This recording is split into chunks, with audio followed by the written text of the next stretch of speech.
जब असली रईस लोग मछली खाते हैं तो वो सिर्फ गर्दन के पास का नरम चांद जैसा मांस खाते हैं, और जो लोग मछली की पीठ वाला हिस्सा बड़े मजे से खा जाएं, उन्हें तुरंत पहचान लिया जाता है कि वो गरीब घर से हैं। ये 4 सबसे बड़े उद्योगपति परिवारों का बनाया हुआ एक खतरनाक खेल था। हर साल 50 गरीब छात्रों को चुना जाता और उन्हें 1 महीने तक अमीर खानदान का वारिस बनकर रहना पड़ता। अगर उनका भेद किसी ने नहीं खोला तो उन्हें मिलती करोड़ों की इनामी रकम, लेकिन अगर जरा सी भी गलती हो गई और उनकी असलियत सामने आ गई तो उन्हें पूरे 50 साल तक उन चारों उद्योगपति परिवारों के लिए मुफ्त में काम करना पड़ता। मैं एक ऐसा लड़का था जिसे 2 वक्त की रोटी भी मुश्किल से नसीब होती थी, लेकिन एक हादसे की वजह से डिलीवरी बॉय का काम करते हुए मुझे भी उस रॉयल एकेडमी से निमंत्रण मिल गया। मैंने हाथ में पकड़ा हुआ सुनहरे किनारों वाला वो निमंत्रण पत्र देखा और फिर घर पर बिस्तर में पड़ी बीमार माँ का चेहरा याद आया। आखिरकार मैंने हाँ कर दी। मैं इस पागलपन भरे खेल में शामिल होने वाला था। स्कूल खुलने के दिन मैंने खुद को एक ठंडे मिजाज वाले अमीर वारिस की तरफ पेश किया। हाथ में एक महंगा सा लगने वाला लगेज था और मैं धीरे धीरे स्कूल के गेट की तरफ बढ़ा। गेट पर पहले से ही अमीर घरानों के लड़के लड़कियों की भीड़ जमा थी, क्योंकि आज इस रॉयल गेम का पहला दिन था। सबकी नजरें उन नकली रईसों पर टिकी थी जो गरीब होकर भी अमीर बनने की एक्टिंग करने वाले थे। मैं जानता था उन्हें हम पर तरस नहीं आ रहा था, उन्हें तो बस मजा चाहिए था। वो देखना चाहते थे कि झुग्गियों से आए गरीब बच्चे अमीर बनने का नाटक करते हुए कितने दिन टिक पाते हैं। कुछ लोगों ने तो बाकायदा शर्त भी लगा रखी थी, देखना इस बार वाले 3 दिन भी नहीं टिकेंगे। लेकिन तभी जैसे ही मैं गेट के अंदर दाखिल हुआ, पूरा माहौल अचानक शांत हो गया। मेरे चेहरे की ठंडी गंभीरता और आंखों में छुपा अहंकार देखते ही देखते सबकी नजरें मेरी तरफ खींच गईं। लोग धीमी आवाज में फुसफुसाने लगे, ये कौन है? कहीं वही रहस्यमयी वारिस तो नहीं?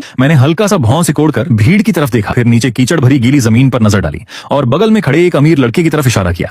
अपना कोट उतारो और जमीन पर बिछाओ। लड़का हक्का बक्का रह गया। क्या? मैंने ठंडी आवाज में कहा, मुझे अपने जूतों पर पानी पसंद नहीं। इतना सुनते ही भीड़ में सनसनी फैल गई। ये लड़का पागल है क्या? इतना घमंड, पक्का कोई बड़ा वारिस होगा। लेकिन हैरानी की बात ये थी, किसी ने भी मेरा विरोध नहीं किया, क्योंकि इस बार खेल में एक नया नियम जोड़ा गया था। कुछ असली अरबपति वारिस भी अपनी पहचान छुपाकर आम छात्रों की तरह स्कूल में आए थे, इसलिए कोई समझ ही नहीं पा रहा था कि मैं सच में गरीब हूँ या फिर कोई ऐसा शेर जो भेड़ की खाल पहनकर आया हो। मैंने चारों तरफ ठंडी नजरों से देखा। जिस तरफ मेरी नजर जाती लोग डर के मारे चुप हो जाते। पूरा माहौल जम चुका था। तभी एक अमीर लड़की ताने मारते हुए बोली, मुझे तो ये किसी झुग्गी वाले गरीब की औलाद लगता है, बस एक्टिंग अच्छी कर रहा है। मैं बिना कुछ बोले सीधे उसके सामने जाकर खड़ा हो गया और अगले ही पल छटाक मैंने उसे जोरदार थप्पड़ मार दिया। पूरा मैदान सन्न रह गया। मैंने उसकी आंखों में देखते हुए कहा, अभी क्या कहा तुमने? जरा ऊंची आवाज में बोलो। फिर मैंने जेब से रूमाल निकाला और घिन भरे चेहरे से अपना हाथ साफ करने लगा। भीड़ में खुसुर पुसुर शुरू हो गई। कमाल है, उसने उसे थप्पड़ मार दिया। वो लड़की दुनिया के टॉप 10 अरबपतियों में से एक, वे ग्रुप के मालिक की बेटी है। लड़की अपने गाल पर हाथ रखे कांप रही थी। शायद जिंदगी में पहली बार किसी ने उसके साथ ऐसा व्यवहार किया था। वो गुस्से से चीखी, तुम्हारी हिम्मत कैसे हुई मुझे मारने की? जानते भी हो मेरा बाप कौन है? मेरे पापा दुनिया के टॉप उद्योगपतियों में आते हैं। तुमने मुझे छेड़ा है, अब तुम बर्बाद हो जाओगे। लेकिन मैंने उसकी धमकी को पूरी तरह नजरअंदाज कर दिया और उसके पास से निकलकर आगे बढ़ने लगा। ये देखकर वो और भड़क गई। उसने तुरंत मेरा कपड़ा पकड़ लिया। रुको,